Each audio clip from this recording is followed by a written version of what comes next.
उनके नाम से जिन कक्षों में बच्चे बैठने वाले हैं, उन कक्षों का नामकरण अपने विद्यालय में किसी न किसी महापुरुष के नाम से किया गया है, ताकि उस महापुरुष के बारे में उनका नाम स्मरण। आपका पुराना सोना भारत की नई ताकत। इस साल तनिष्क लेकर आया है एक अनोखी पहल, तनिष्क गोल्ड एक्सचेंज, जहां आप पुराने सोने को नए गहनों में बदल सकते हैं, वो भी बिना किसी डिडक्शन के। तनिष्क गोल्ड एक्सचेंज अब वैशाली नगर अजमेर में उपलब्ध। अपने विद्यालय में प्रत्येक कक्षों का जो नामकरण है वो किसी न किसी भारतीय महापुरुष, वीरांगना, उनके नाम पर और रखा गया है। जैसा कि आप सभी को विदित है कि राष्ट्रीय शिक्षा नीति 2020 भी भारत केंद्रित शिक्षा के परिदृश्य का और बात करती है। तो जो भारत के महापुरुष हैं, भारत की जो वीरांगनाएं हैं, उनके नाम से जिन कक्षों में बच्चे बैठने वाले हैं, उन कक्षों का नामकरण अपने विद्यालय में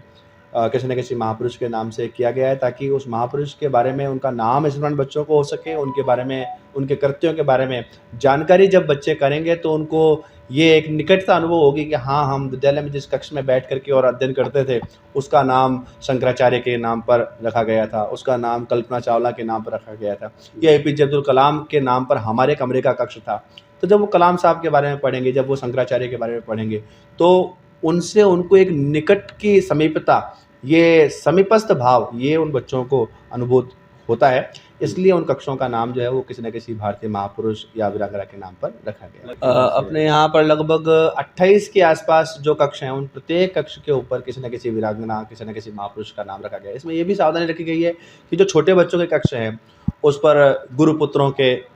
जो नाम हैं, जोरावर सिंह, फतेह सिंह, अजीत सिंह, जुझार सिंह,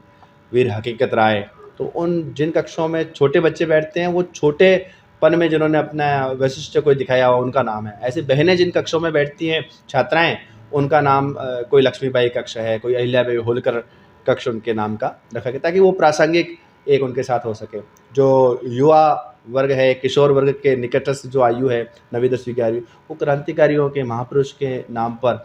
उनके कक्षों का नाम निर्धारण किया गया है। बिल्कुल, अब तो जिस प्रकार का भारत केंद्रित शिक्षा के परिदृश्य की बात हो रही है, जिसको अंग्रेजी में Indian knowledge system based education ऐसा कह रहे हैं, तो स्वभावतः वह भारत केंद्रित विचार जन्म लेगा, तो इन महापुरुषों के बारे में और कदर अपनी पीढ़ी के अंदर हो सकेगी।